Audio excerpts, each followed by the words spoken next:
Okay, how's it going, everybody? Welcome! What's up, internet people? Welcome to The Artist Journey. I'm your host, Wilfred Lee, and today I'm here with a very special guest, a very popular guy. He had a podcast on iTunes called Lila Radio.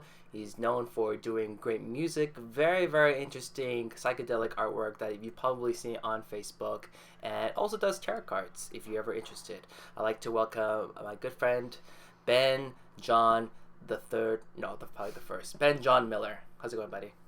Hi, Wilfred. We're right here. We're looking at each other. Good to see you. So thanks for coming by. I really appreciate you doing this. Should be really fun.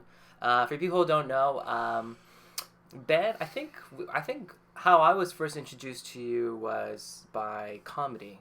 I remember back in the day, Tony's Aussie Bar. For people who don't know, Tony's bar is like probably the only Australian bar in Korea, in Itaewon rather, in Noksapyeong. And on every Wednesday there is a open mic comedy session going on there. And I remember this one time you went up there and you started kind of stream of consciousness saying these stories. I don't remember exactly what it was about, but I remember them being very visceral and stuff. So was that your first time ever doing comedy at a situation like that? Yeah, I started stand-up comedy at the open mics at Tony's Aussie Bar in Seoul, South Korea. And yeah, that's where I started. So what compelled you to start doing that over there? Before I came to Korea, I was depressed and living at my parents' house for 6 months, and I started watching comedy a lot. Really? And then when I came, I guess, because I was watching so much, I started having ideas, and I had ideas for so long, I felt, I should try it out. Right. And of course I procrastinated for a long time because it was intimidating. Sure. Really, actually, it's the most nerve-wracking thing I've ever done. Still? Yeah, even still. Wow. Which makes it... I would say that some of the stuff you do seems much more far out than what I would be able to do, especially with your musical performances and stuff. But do you feel like comedy is that much more personal for you, that it's hard to express yourself comfortably in that type of setting? Or I guess with comedy, if I do a musical performance, I can just kind of get really absorbed in because it's not intellectual, it's more based on the feeling, so I can get really absorbed in the feeling. That's good. And it's almost like I get into a different character. And so Ben is still in my head, but he's kind of not so important during a musical performance. Ben is your homunculus. Yeah, my homunculus. Yeah. And during comedy, it's more mental, so I'm more identified with being Ben and how people perceive Ben and what they think of him and how they're responding to what he's doing. Okay, so for example, so just for people to get much more of a better idea of what we're talking about, I'd like to just introduce people to your artwork first and stuff. And before we really get into the nitty-gritty, I'd like to just introduce you guys to my website over here. It's artistjourney.org. It's really easy to find. Just artistjourney, journey.org. I'm not sure what these Mafa game ads are, but they're just ads. But here you can check out the Facebook, Twitter, Periscope, and Instagram. And over here, there's all these different buttons that you can click on. For example, this one here is for Periscope. If you guys are interested, I do Periscoping as well. And podcasts is where you can click and see all the past interviews I've done with Artist Journey throughout the years. And I do podcasting and gaming and all that stuff. So the last one I did was with Phrase Vanille, someone that we both know, which is she's really, really great performance artist, Alex. And there's some other ones you can check out. So please check that out. And also, we are going to check out Ben John Miller's website. Just go to benjohnmiller.com, BenJonMiller, and you have a great just variety of things here, which I think is really, really cool, and it seems like you're always adding more things, even different categories for whatever you're getting interested in.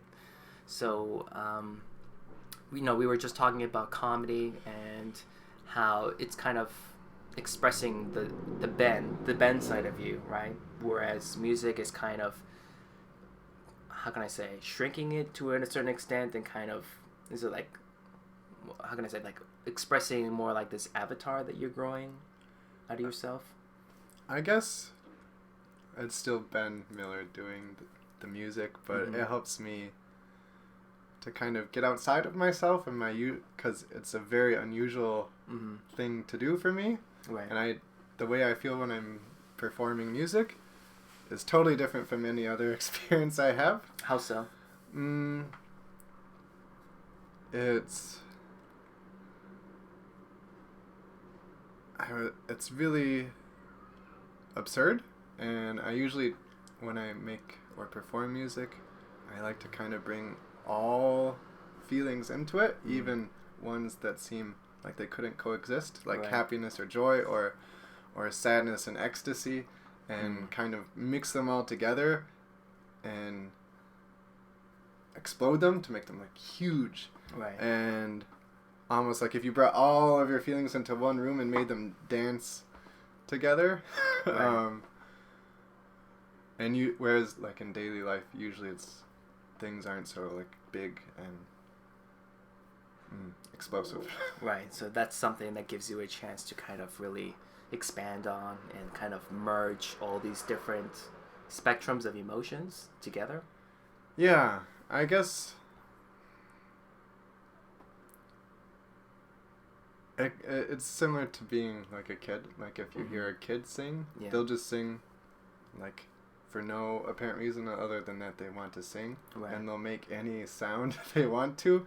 That's just true. Because, at least I imagine, I don't remember doing it as a kid, but when I watch kids do it now, it seems like they just really love the feeling of the sound they're making in that moment, and it's almost like their sound is just another toy that they're playing with.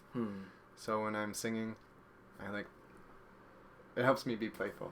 Yeah. Okay, so I'm just kind of curious, are there any what are the similarities and differences when you're doing music, when you're creating music compared to creating a joke or a premise in comedy? No, I stopped doing comedy because there were too many things on my plate. Sure. And that had to... It happens, yeah.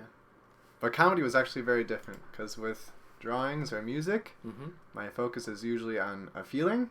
Yeah. Not, like I have mental ideas while I'm making a drawing or music,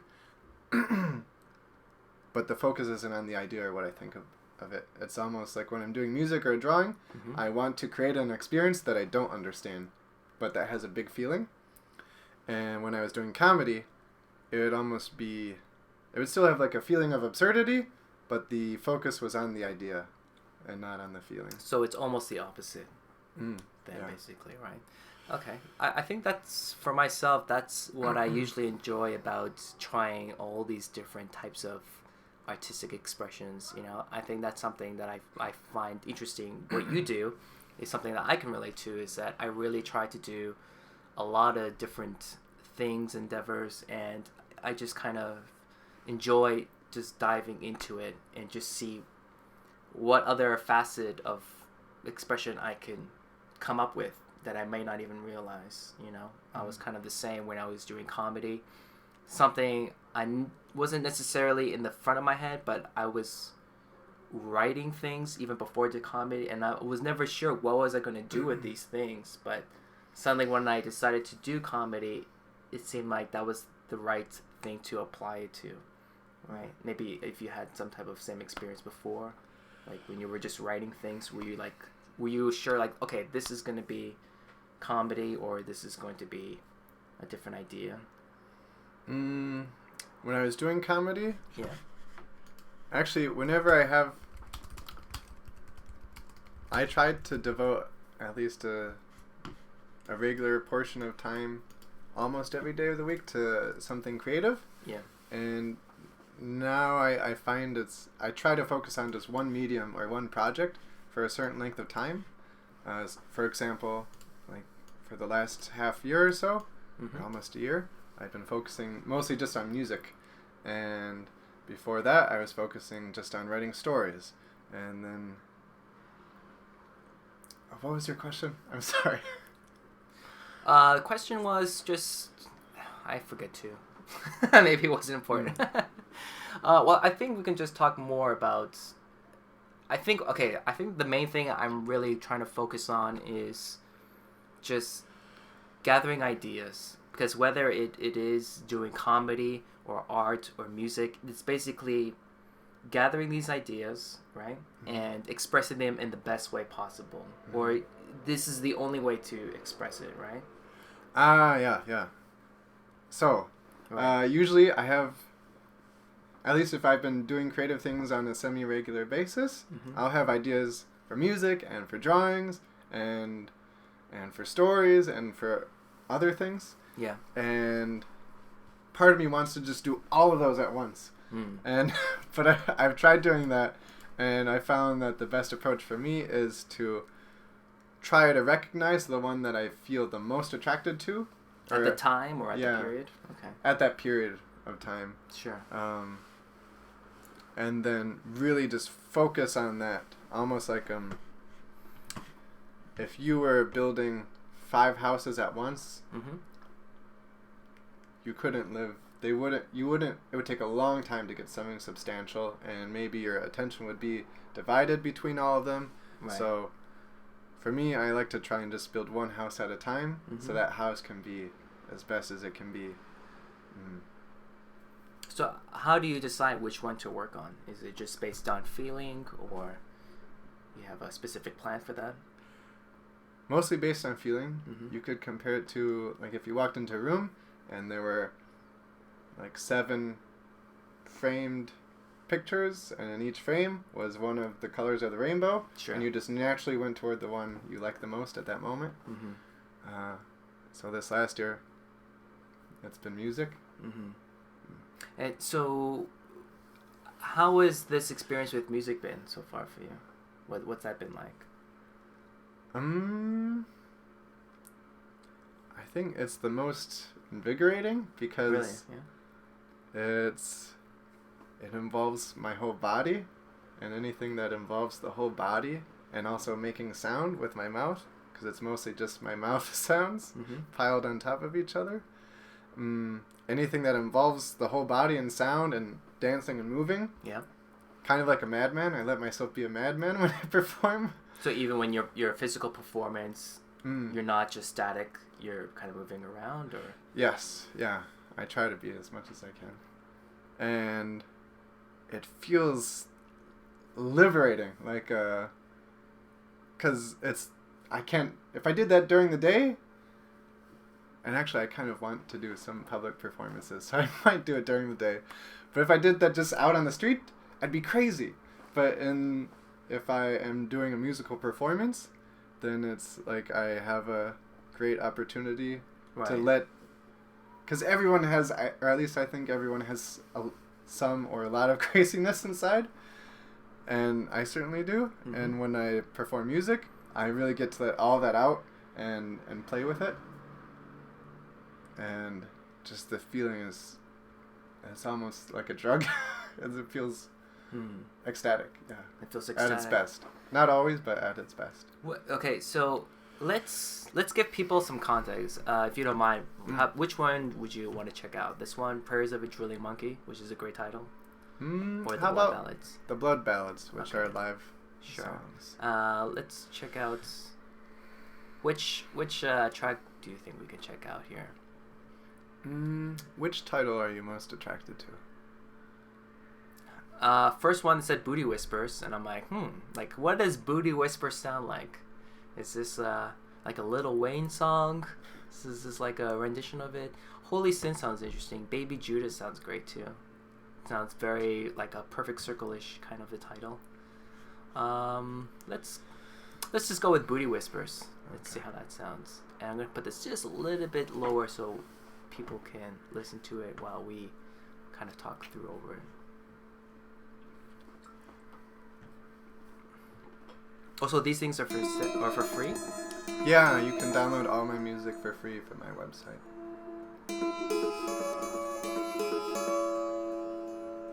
And some of my music is more laid back, and some of it is more wild. just depending on.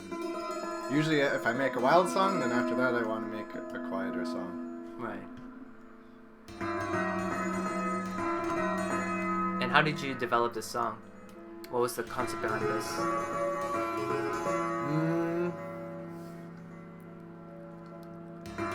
There's not really a concept, but the way I approach most of my songs is sometimes, for most of them, I'll start by just creating 1, 2, or 3 digital instrument tracks on my computer, and then just kind of following the sound that is captivating to me at that time, and trying different things, and then once it starts to feel juicy, or feels like really potent. It's a good word for booty whispers, the juicy part of this. Juicy booty whispers. The voice is the juicy part. This is the actual whisper. So when the instruments start to feel good, Yep. then I'll start. I have a microphone that I plug into my computer, and I'll start with one of the instruments and kind of just sing on top of it. And the voice part, when I'm singing with my voice, it's all improvised. Yeah. So usually I'll record my voice and maybe make a loop or a couple of loops of my voice, and then sing on top of that. And it varies. Sometimes it's 8 recordings of my voice, sometimes it's just 1. Okay, so it just depends on the song, and then you start to layer more and more and stuff as it moves on. So, if you guys want to check out the rest of it, you can just check it out over here at benjohnmiller.com/music, or you can go to Blood Ballots over here. So, when do you feel that a song is completed?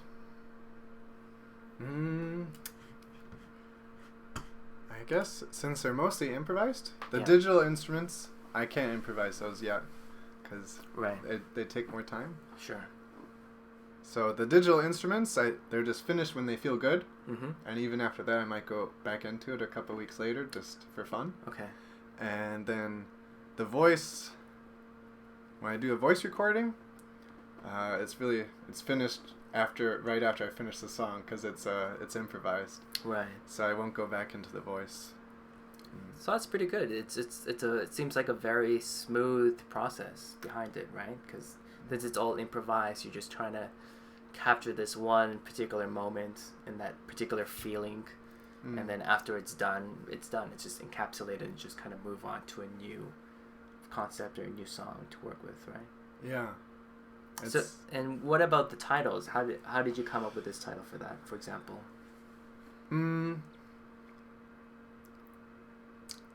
I guess so. It starts with the feeling that I get from the music. Okay. And like if you have any,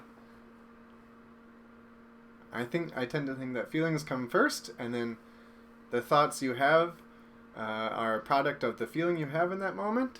So to name a song, it really has nothing to do with the concept of the song. So it's kind of Dadaistic, right? Like Dadaism, in a sense. It's similar, yeah. It's I listen to the song, and then afterwards I feel how I feel, and then just kind of think of words that come to mind, and I'll write them down and say, oh, that one feels good, and I'll go with that. So it kind of feels like what you're doing is maybe something that we kind of touched upon when we were doing your podcast, but it's more about like diving into the chaos, right? Yeah. And then coming back, salvaging everything that you got and structuring these houses out of it and building something out of these things, right?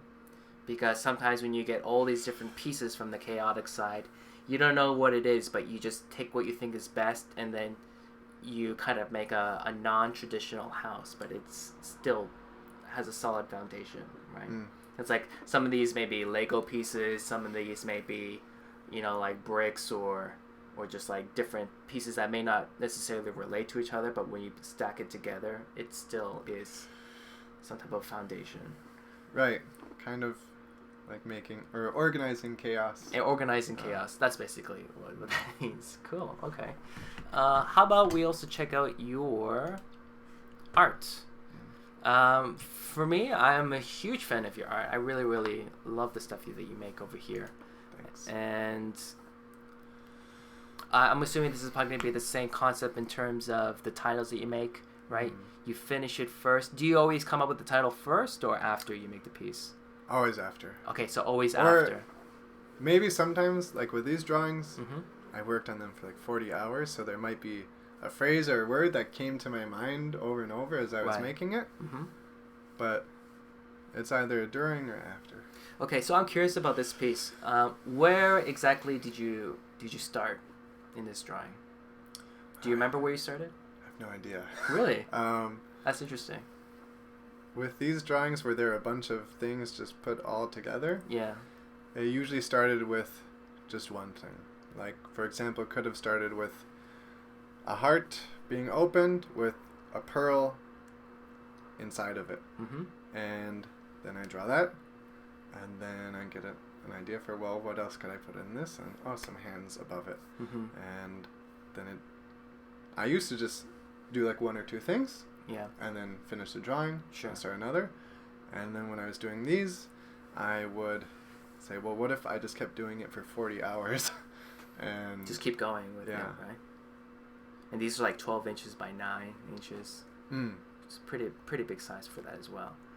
So when I kind of see this type of stuff, it has a lot of different symbolism, imagery, some specific, some that are just feels like very personal. But what would you say are your type of influences that inspire you when you're doing a drawing like this?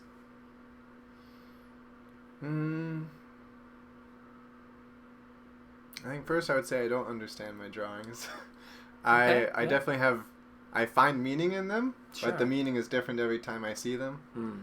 Just like if you walk into the woods one day, you could find it could be a meaningful experience, but the next day you go to the same woods, it'll be a totally different experience. Sure. And that's how I like art to be for me. But I guess the things that attract me when I'm making drawings are similar to dreams, where like if I'm in a dream and it could start as being the real world or the traditional daily world, but then little things start to kind of deviate from the norm. Yeah. Like a pearl coming out of a heart, or an eyeball coming out of your hand, or whatever. And when I make drawings, it's those dreamlike things that don't make sense that attract me, because I guess I don't want to... I'm more attracted to experiences that I don't know much about, rather than trying to articulate an idea that I really know about. Unless I'm like writing just my thoughts. That's when I write about ideas. So, okay, so when you're doing writing, at least, that's where you can feel like you're articulating more, because you're using the concept of words, right? Rather than this one, it's more like imagery, and you just kind of let yourself inspire you in terms of making art like this. I think in order for me to have inspiration for art, I have to be kind of looking for inspiration throughout my whole life. Right. So if I've been living in a way that is kind of detrimental to my inspiration, like drinking too much on a regular basis, or being lazy too often, or not eating well too often, then that kind of like kills my fire. So then when I sit down to do art, I feel kind of dull or dead. But if I've been, I guess, being more healthy, mentally, physically, emotionally, and doing the things that help me feel good and have more energy, then when I sit down to do art, I like that. then it's easier to get in touch with that feeling that helps me be curious or inspired to make art. Sure, yeah. I can definitely see it here. And I kind of enjoy this process that you do, because each drawing is very different from the other, but gradually you can still see a slowly type of unifying theme that works from it, you know, especially with it has this type of over, how can I say, modification of the body, you know, it's like destruction of the flesh and kind of being pierced with all these different symbols on top of people. So things that are growing out of it, things that have probably been implanted somehow. That's the feeling that I get when I see these things.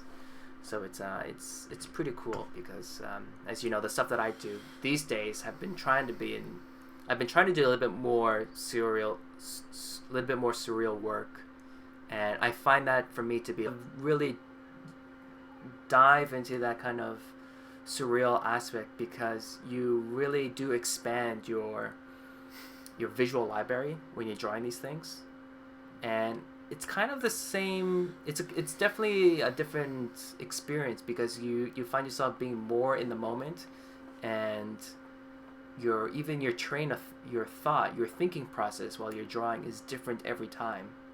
You know, like you're always thinking differently. You're having these different ideas. Sometimes you're thinking of memories of the past, thinking of more abstract things. Sometimes you gradually start to remember a dream, or you are, you know, imagining something in the future. And each drawing is a unique blueprint or a unique print of what all those culmination of ideas, thoughts, you know, and things that you were thinking about was at that moment. So it's kind of cool to kind of see what it is. Like, I would never really know exactly what your thinking process was here. I won't know either. But it's cool to see there is a result for it. You know, and the less you know for yourself, I think that's even more fascinating because, you know, you get to rediscover your artwork, and people's feedback to that kind of adds something more to it as well. And I think those type of art pieces kind of give people a great opportunity to be more involved with it, right? Yes, that's what I mean, primarily I create this way because that's what is most fun for me. Yeah. But then one of the effects of that I enjoy is then when I'm sharing it with other people and they say, well, what does it mean? And I say, well, I'll tell you what it means to me, but first I would really love to just hear your response to it. Sure, yeah. And I love it when people engage with it on their own, and just because we have a natural response to anything we perceive. Right. And I love hearing how, I think when many people experience art, myself included, we might have a tendency to think, what does this mean? Like, what was the artist trying to communicate? Sure. But I think when I tell a person there's no specific meaning intended for you to receive from it. Yeah. Some people don't like that, but then when they say, oh, then it makes them, they usually feel more free to just acknowledge their own response to it. And then they share their response, I share mine, and then we kind of, I think both of our responses also, they reflect ourselves, maybe even more than they interpret the art. Sure. And I think that's fascinating too. I can see that how even during your tarot card process, that's kind of like the same thing too, right? Right. So it's always about making it a very interactive process where you kind of bring something out in the open, and the more open it is, the more interpretation you bring into it, and that's how things slowly start to crystallize itself. So I can kind of see this type of theme that's been going on, right? It's kind of like bringing things back from the chaos and then showing people what it is and then rediscovering it. It kind of makes me think about the idea of technology and art and what it's coming down to now. For example, back during the art Renaissance, you know, the golden age where we had like Leonardo da Vinci and Michelangelo, all these great artists, they were kind of making this huge boom, this huge surge in like artistic expression, and at that moment, that's where everything was unified, where, you know, art was the result, and it also helped get benefits from science, right, from technology. Everything was all one thing at that time, And slowly it began to diverge and become these very distinct separate categories throughout time. And now I feel like with technology, it's slowly converging back into this one point again.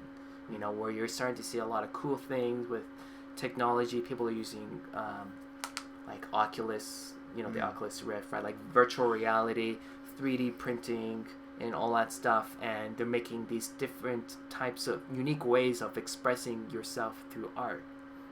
I'm not sure if you've ever seen that one VR set where these artists, they put on a virtual headset and they have like these type of like Nintendo Wii type of mouse pads that they're holding on to, and through the VR system they're actually drawing inside, and they can draw like inside a drawing and out and move out of it, and they make like these huge like 3D type sculptures. Have you ever seen that before? No, Okay. I haven't seen it. I've heard of Oculus Rift and those VR sets, but I've never seen them. Sure, I would love to show with you. So I mean, this is probably a good opportunity to kind of talk and look at these different types of things that what I'm talking about. Because have you seen this one, the Holoport? No. Okay, so let's look at this really quickly. I just saw this recently today, and I think it's absolutely fascinating. Hi, today we're going to show you an exciting new technology fundamentally change the way that people will communicate in the future. Imagine being able to virtually teleport from one space to another in real time. Hey Sergio, how does it feel like to be holoported? It is great, we holoported. So Sergio is to wear his HoloLens device, and I'm going to wear mine. We can see each other in full 3D in real time. We can interact and communicate as if we're co-present. Sergio, can you walk around my space? Can you walk around this chair? So we're doing everything to give the impression that Sergio and I are present in the same space. Sergio, let's do They're not in the same room? No. Oh. This great. is Thank you. holographic teleportation. We call this technology holoportation. Holoportation. Like Now, Star to Wars. make all this happen, Yeah. we've had to create a new type So of there's 3D scanners mapping all around the room. technology. I'm surrounded by these 3D mapping. cameras that we've developed in our Holy team. shit. Each of them is capturing me from a separate viewpoint, and we're fusing this data together to create a temporally consistent model, as you can see reconstructed live behind me. Now the camera that's filming me has a HoloLens tracking system attached, and this allows us to take these 3D models and composite them in real time into the real world, as you can see here. And that gives you a sense of the fidelity of the reconstructions that we can achieve. Once we have these reconstructions, we can texture them, we can then compress the data and transmit the data over to the other side. Over on the other side, a user wearing a HoloLens can see these remote participants live in their space as if they're co-present. And that's what we're showing you picture in picture.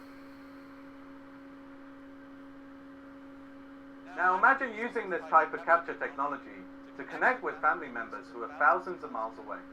And that's exactly what we're going to demonstrate to you right now. My daughter is stood in a similar capture rig somewhere else in our lab. She's going to holoport into my space, and I'm going to interact with her wearing my HoloLens. Hi, Bob, I miss you. Hey Lilia, I miss you too. When are you coming home? I'm coming home very soon. Let me get out of your way. Isn't that crazy? That's weird. Even the chairs Hey itself Lilia, are like, you can only hear me, you can't see you know, me, but placed what are in these there. toys? I have toys to show you. This one is named Elmo. Elmo? And he can sing. You can sing, wow. And what about the other one? The other one is called Tina, and I like it because it has different stuff. That's so cool. So Lilia, can you climb up on this chair? That's okay, behind- if people want to see the rest of this video, you can just check out Artist Journey, and it's probably one of the most recent videos I put up, but it's called Holoportation, and this is crazy, right? Isn't this ridiculous? This That's is nuts. literally the future, and this is only version 1.0. Can you imagine this 10 years from now, what it's going to be like? Like, this is just the unrefined, compressed version, but as technology starts to improve and gets amazed, I mean, if you had this technology, how would you use this? What do you think you would use this for? I'm not sure. I think it's another way to create your world. And I think, yeah, I don't know what I would do with this, but I think what I do like about many of the things happening in the world, Yeah. like with technology and things like VR, is that people are starting, or the amount of people that are like actively creating their world, Mm-hmm. whether it's in VR or a drawing or just their daily life. Sure. I think that's increasing, Mm-hmm. and I think just like it made me think of lucid dreams, and I haven't had many lucid dreams myself, but Mhm. when I've read about lucid dream accounts, it usually says when someone first starts lucid dreaming and they become able to have lucid dreams, and for someone who doesn't know, a lucid dream is where you're aware that you're dreaming while you're dreaming. Yeah. And so you could just watch the dream and what comes up, or you could also say, I want to fuck a purple teddy bear or fly or whatever. I like that was the And- first one that came in your mind before flying. It's not even Barney. It's like specifically purple teddy bear. Or just a beautiful person. Yeah. That's been more That's common. what we meant. So then usually when someone realizes that ability in lucid dreaming, Yeah.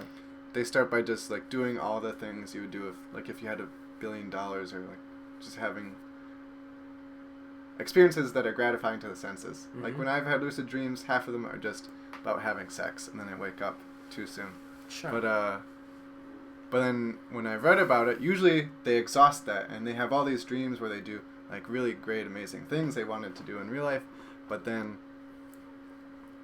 after they kind of exhaust it, and it starts to become old, and then they start to think about, what do I really want to create, or what's important? Sure. And I think things like VR, or well, not just VR, but drawing or science or math or anything that anyone is interested in, if they're interested in it, it's activating their imagination and their curiosity. And if someone is activating their curiosity, Mm-hmm. then I think that's what helps us to create our life in a way we would like it to be, instead of like Sure. taking the life that's given to us. Yeah, I think just with technology, it's kind of a result of us being suppressed by not being exposed or having the ability to try psychedelic substances, and also us not being able to do lucid dreaming on a regular basis or through our own volition. And that's what technology is helping us do, whether we realize it or not, subconsciously possibly, where we're trying to manifest everything that we could ever dream of into reality somehow, whether it's tangible or not yet.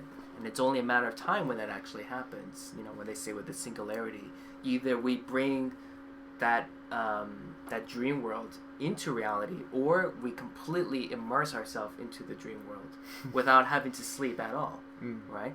And I think that's something that's going to be pretty interesting in the future, where we have this mix of art and technology where, and like I mentioned before, the suppression of not being able to use psychedelics, that anytime, even before, think about before VR and stuff like that, anytime someone did a psychedelic substance, they were having, you know, these really crazy psychedelic, you know, dreamlike, very intense, vivid experiences. And once they would come back into the real world, you know, they're trying to express and trying to bring back all these small artifacts about what it was like to be there to people, whether it be through art, whether it be through writing or music or something, right? Like Alex Gray, I'm sure you know, right? Or music, I don't know, like there's so many different great artists who you can tell they're heavily influenced by, you know, psychedelic drugs and stuff. Even the Beatles, right? And art as well, and music and all that stuff. So with this, with like VR technology, I feel like, and 3D printing, we're going to be able to slowly bring back all these, you know, psychedelic artifacts, and we're slowly going to be able to create the psychedelia world as a physical entity, as a physical space where you can go inside, literally the DMT experience or something like that. and that's going to be the safest way to experience psychedelic substance without having to do it at all. You know, like it's probably much more easier to somehow recreate a DMT experience through a VR trip than it is to actually take it without, you know, the DEA, you know, under your ass or something like that. You know, if someone can just recreate this technology and somehow like perfectly capture what it would feel like, I'm assuming like it would probably change the lives of so many people somehow without having the fear of taking these type of substances, you know, where a lot of people feel like they've been kind of lied to in the sense that what is right or what is, you know, in like imperative to your health or not and stuff. And actually, one of the other things I wanted to show you too was this one. This is one I was talking about before. So this is creating art in the Matrix. This is pretty crazy. You're gonna love this too. This is by NVIDIA. Tilt brush. This is what tilt brush is.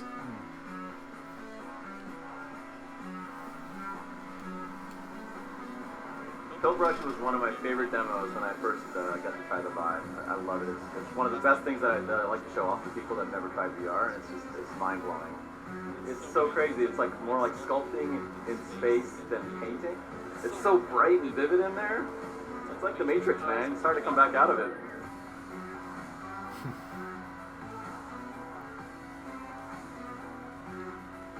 How cool is that? He was literally drawing from the inside out.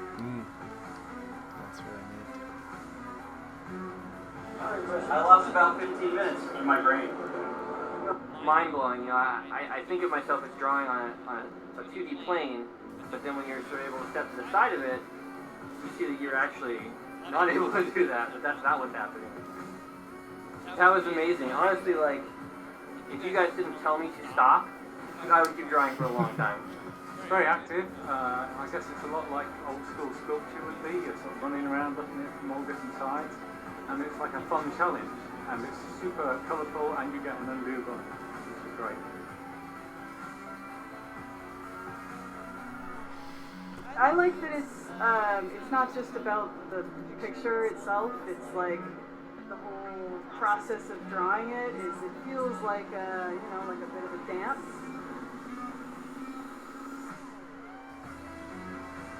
I just had so much fun with it. My favorite part is like drawing the fire and the wings and like the big, right at the end, like big sweeping movements that bring it to life.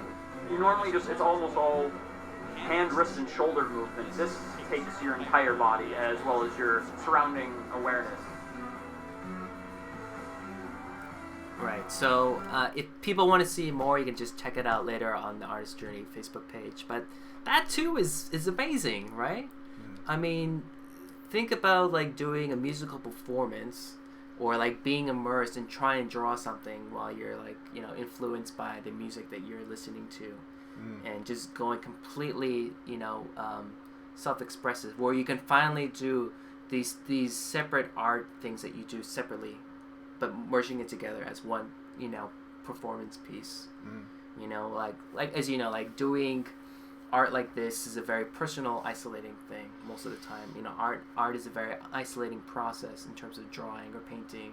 There's no one really around you to do it, right? And that's the cool thing, because the deeper you go in, the more you bring something out to show people after. But to do something like that, you know, people are constantly amazed and always interested by the process itself, you know. And if they can feel involved and they can kind of see what it's like, I think it would be even more amazing. So I have no idea what else is going to happen in the future, but I would love to see something like that tilt brush, and then once you're done creating this amazing piece, just 3D print it, you know, like the full scale size, and just have it there, and it'd be freaking amazing, you know. So something that we kind of just touched on a little bit with this whole idea of, you know, getting these ideas going into the chaos and bringing something back in, and talking about psychedelia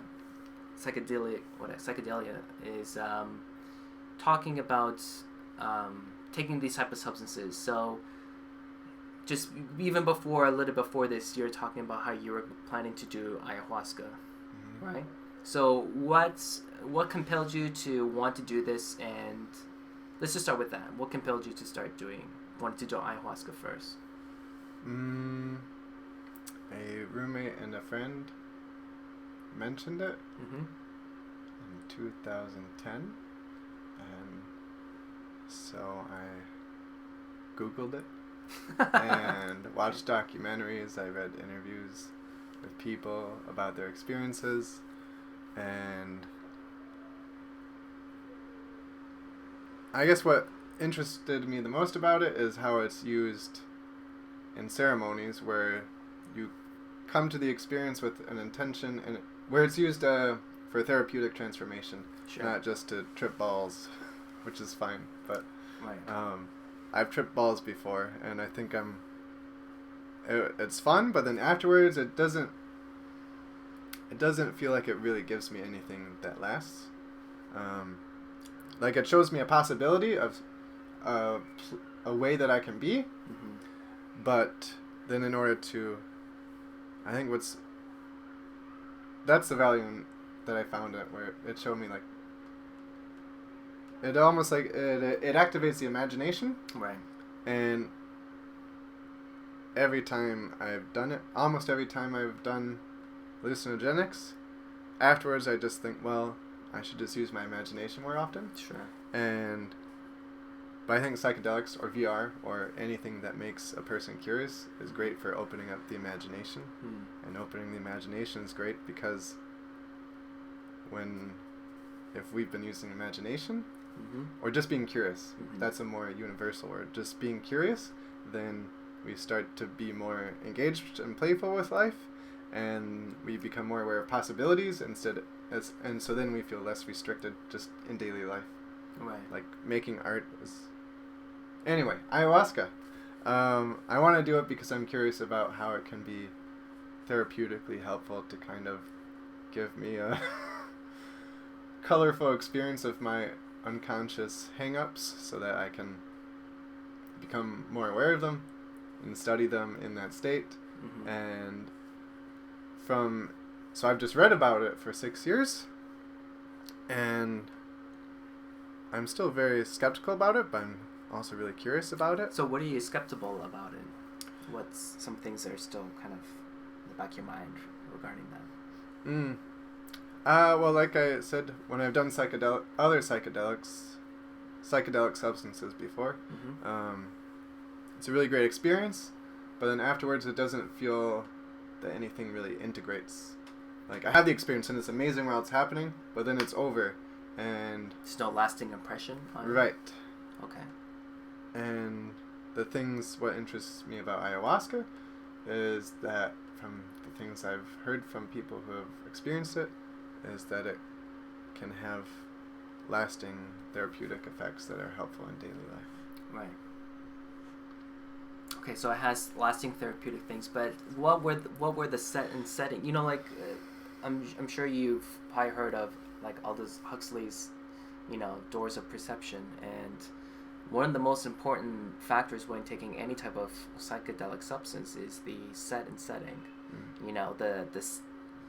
The set as in mindset, like, how are you going into the psychedelic experience before you even take it? Are you in what kind of mind frame are you in? If you're in a negative mind frame, you're going to have a negative outlook or trip into it. Positive, creates positive results or effects. Setting is always really important too, like the setting of where you are. For example, ecstasy is always associated with, like, raves or, like, these empty warehouses where people go and dance and stuff like that. But you can probably get a completely different experience if you did that in the middle of the Sahara Desert, or you're alone in your room with the lights off, And again, with all those different scenarios, it's always about the mindset as well. So, a lot of those psychedelic substances can really help out, but it's the mindset even before going into it, and the setting itself is just as important. And sometimes the amount of research that you've decided to take into it before finally deciding to dive into it is going to help you take it into a much more serious, role into it compared to the other ones. Because some people, when they do, like, weed or shrooms, like, okay, sure, let's kind of do it off the whim, because they don't take it in such a high regard compared to LSD or ayahuasca or something. But when they think of like ayahuasca, like, whoa, that's pretty crazy. They really want to take a step back and, like, you know, kind of really research everything before they really jump into it and stuff. So where have you decided to go do the ayahuasca, and why? Short answer is Taiwan. Taiwan? Okay. And why? Because in January I did a performance. Okay. And during the performance, it's a monthly event called Bulgasari that takes place at Yogiga in Hongdae. Cool. And it's anyone can go and just play experimental music, or any kind of music, but most of the people that do it are doing fringy experimental things. Cool. And you just play for 10 minutes. So I went there for the first time, and for 2 hours I was sitting next to this girl, and we never talked because we were watching and listening to music, but I noticed just the whole time she moved in a very particular way. While listening to the music? Just like in between songs, or, you know, like if we make a movement or make an itch, or you grab your water bottle, our movements were different from the way that most people move. Like sometimes we have almost a tension or right. to the way we move, but sure. She had very smooth, nice movements. It was kind of like slow dancing with her arms. Okay. But and then she performed and she left, and then I stayed and I performed later. And when I was going home on the subway, we were next to each other waiting for the subway. So then we said, hey, we sat next to each other for 2 hours and didn't talk. And then we started talking on the train, and she looked at my drawings on my website, and I think she was looking at these 2 drawings, and she said, have you ever taken ayahuasca? I said, no, but I've been wanting to for 6 years, but I haven't had the opportunity. And then she said, there's a place in Taiwan that offers it, and it's a good place and good people. And yeah, I have the financial resources to do it now. Sure. I have 3-day weekends, so yeah. That's going to be pretty intense. What if after you take ayahuasca, your drawings become more normal?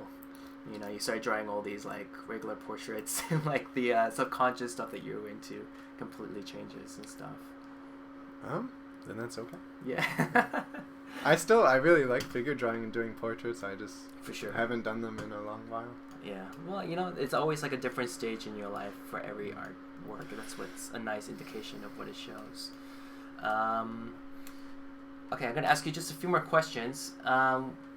When you hear the word successful, who comes into your mind? That same artist, Alejandro Jodorowsky. Right. I really don't like admiring people or having an idol. Sure. But I have big feelings of admiration for him. I can't help it.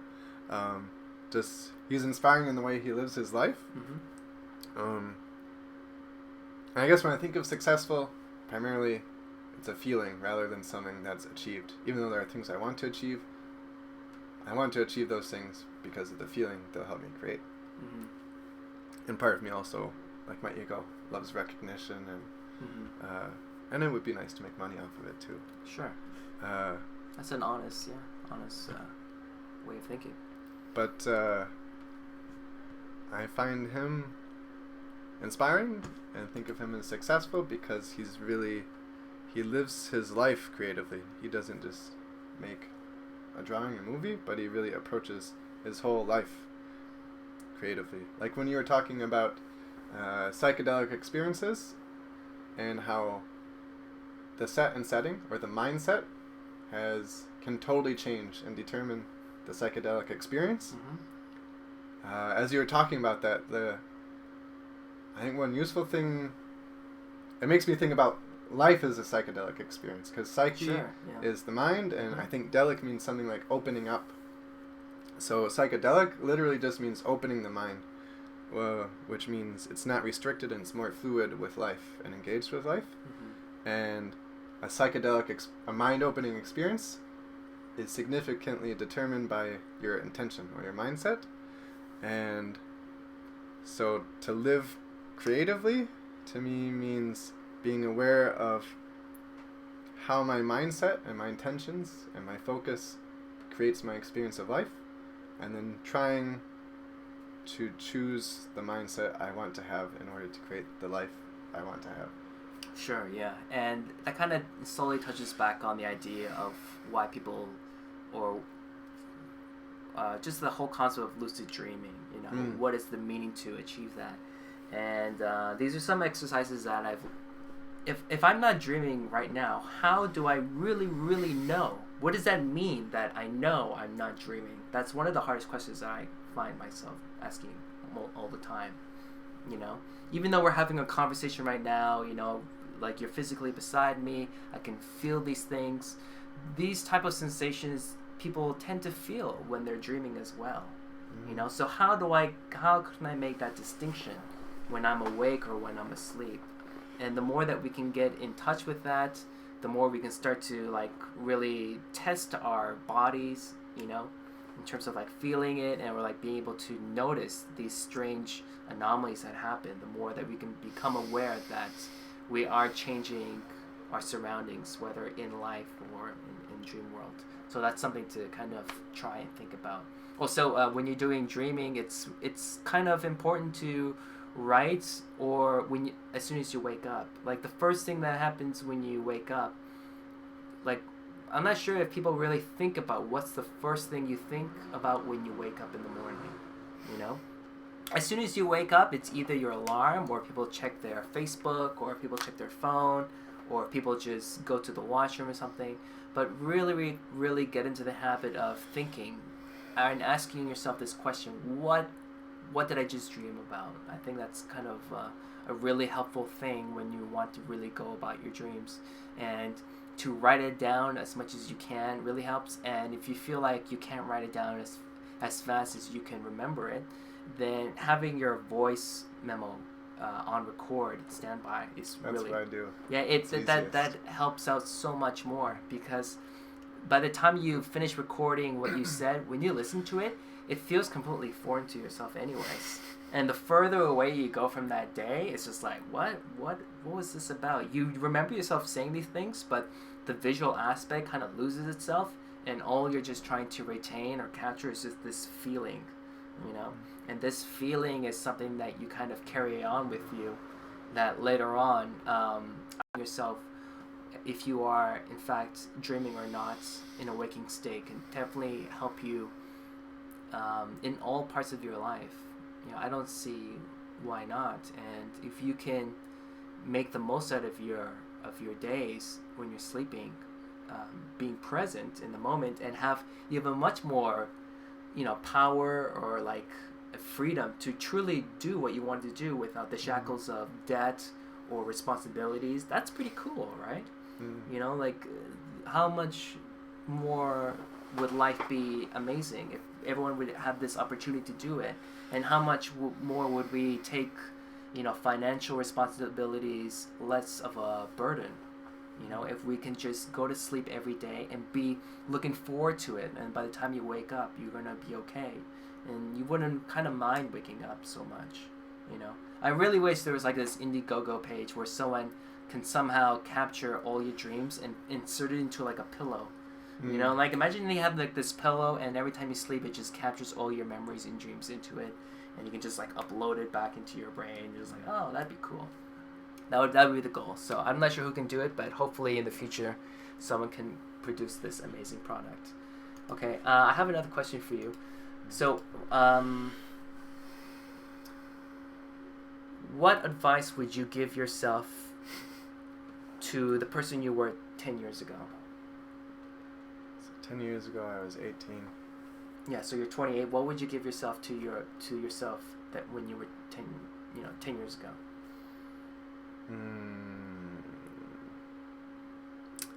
Well, I was miserable then. I think I wasn't around age 8 or 9. I just became a sort of moody kid, and it just kind of escalated every year. And by my teenage years, with the help of puberty, I was sad and angry pretty much most of the time, most of my life. And then it really got worse and worse, especially when I was 18, and then it reached a peak when I was 21, and then reaching that peak of misery helped me, it made me want to try to change it, which made me kind of realize the human capacity to affect our lives. Mm-hmm. So the advice I would give myself, I almost think I had to have those experiences, but if I did, so let's say I'm seeing my 18-year-old self, I would definitely say something. I think my 18-year-old self wouldn't listen to me. So I would try to ask my 18-year-old self questions to make him think more about his life. And I think then I blamed my misery on other people and the world and my circumstances. Mm-hmm. Whereas now I believe, of course, certain circumstances can activate misery, but I think ultimately I'm the most responsible for my feeling. Mm-hmm. And I can start to change it. So I would try to ask my 18-year-old self questions to say, like, why do you think you're experiencing this misery? And have you had any effect on this misery? Could you approach life differently to lessen this misery and maybe give yourself some joy or some love or some peace? And maybe he would listen, maybe he wouldn't. I don't know. I kind of think he wouldn't have been ready yet. He needed 3 more years of misery. So you really feel like maybe just go on with the misery and then kind of... Yeah. Just like, how's it going so far? You're like, really shitty. I have no idea who you are, sir, but just get on my face. You're like, well, I guess I tried. You'll be fine about 3 years later. You just kind of move on. Yeah, I think... Yeah. Misery... I guess... In my yoga classes, my yoga teacher often... And in, like, tons of books. Mm-hmm. There's a principle that misery can be a great teacher. Sure, yeah. If you approach it as a teacher and say, well, this misery is coming up as a sign it's a symptom of how I'm approaching my life. So it's trying to help me by showing me something I'm doing that's creating this misery or perpetuating this misery. Mm-hmm. But I didn't really start to look at misery that way until about 21, 22. So maybe that's something you could kind of hint to your 18-year-old self at that time, right? Enjoy the misery. Yeah, which just isn't enjoy easy. the misery. It's still not easy. But Yeah, I think one thing that I remember, I can't remember exactly who mentioned it, but the people who tend to be depressed the most are the people who take themselves too seriously because they have an inflated sense of ego at that time where they can't really think of anyone else besides themselves, especially when you're going through that age of puberty or adolescence.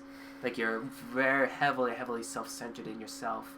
You're very more self-conscious of people, your peers in society around you, and that's what makes all this, teenage angst. And I think a really good insight or lesson that we can give to ourselves is mostly really deeply understand how insignificant you are in the world and in the universe. It doesn't matter how many likes you got on your last Facebook post or how many friends you have on Instagram. In comparison to Kim Kardashian or anyone else, that too is insignificant because no one truly gives a shit in the long run. That in the whole scale of the universe and with this tiny fragment amount of time that we have, that is so insignificant that if you really do accept it in a positive life, that will definitely free yourself of ego and can kind of release all this unnecessary stress that we give ourselves, on a daily basis.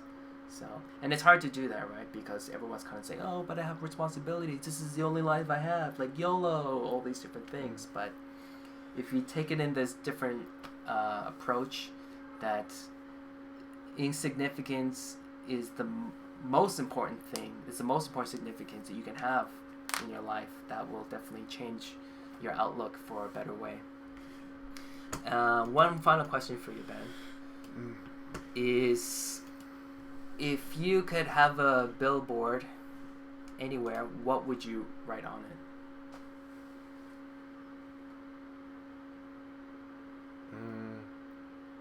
I don't know the words, but maybe something that doesn't make any sense, just to... Well, I like writing things that don't make sense myself, or making things that don't make sense. Can you come up with something then? Sure. So, the purple teddy bear cries on the ashes of his grandmother. The purple teddy bear cries on the ashes of his grandmother. That sounds pretty cool. Okay, how about this? Before we finish, let's do a quick word association. I think that would be kind of fun. I think it'd be kind of interesting to try that out, okay? So I'll say a word for people to know. We'll do word association, and then Ben will do one. And maybe we can do a sentence build up sentences as well. But let's do word association first, okay? So I'll start first. Let's go with penguin. Donkey sex. Donkey sex. Cow punch. Dung. Fly swatter. Death. Microbiology. Incest.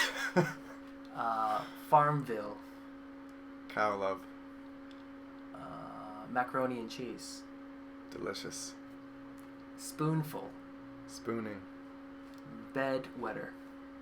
Childhood. Attic. Addiction. Heroin. Addiction. Video games. Misery was just left in my head from heroin. Okay. How about we start doing this again, but with sentences? Oh, yeah. Okay, how about you start first? The grandmother hugs the purple teddy bear. Okay. As the purple teddy bear opens up its chest to reveal... A crying heart and singing frogs. Bleeding out diamonds from its throat and swallowing up... The shit of God. Who lost it after sitting on the eternal toilet after eating... Some sour kimchi in an alley that was too dark to see. Which he shouldn't have gone to, but after hanging out with... His grandmother. Whose name is... Grandma Death. Grandma Death. And she has a fly swatter after trying to kill... God. God. Boom! How about that? That's a good way to end it. Anyways, thanks so much, Ben, for coming by. Thank you, Wilfred. That was kind of fun to do that kind of free-thinking sentence-building exercise at the end. For people who are watching again, please check out benjohnmiller.com. And here you can check out his music, his art, his writing. And you have a store where you have all your artwork and everything that goes on. Anything else you want to let people know about this in terms of your tarot or events and stuff like that? Yeah, I'll mention a couple quick things. Sure. Like you said, my music is on my website, and I have 2 albums that are available for free download. And I also do free tarot readings and in Seoul, South Korea. And in those tarot readings, it's not to predict the future. It's more like a straightforward psychological process where you just look at these pictures and the cards and you say what you see, and by doing that you naturally... The story you find in the cards is the story that you project onto your life, which creates your life experience. Okay. So when you project it onto images, like the images of the tarot, you start to see how your mind and your feelings are affecting your life experience. And I also started teaching yoga classes with Wishing Tree Yoga Collective. Nice. With 2 friends. We teach weekly classes at Matter in Banpodong, Seoul, which is by Express Bus Terminal. Cool. Monday, Tuesday, Wednesdays at 7 p.m. And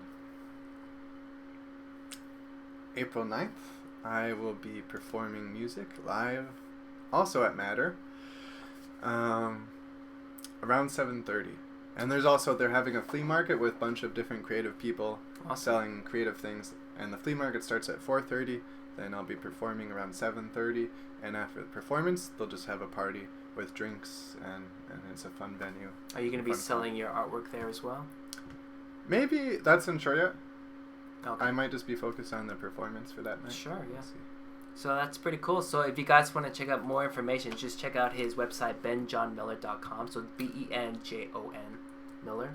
And if you want to contact me about any of those things, or tarot, or yoga, or performance, you can go to the info page on my website. To Sure, contact alright. me there. Yeah, so just go to the info page over here like so, and then you can check out join his mailing list, or just contact him directly here.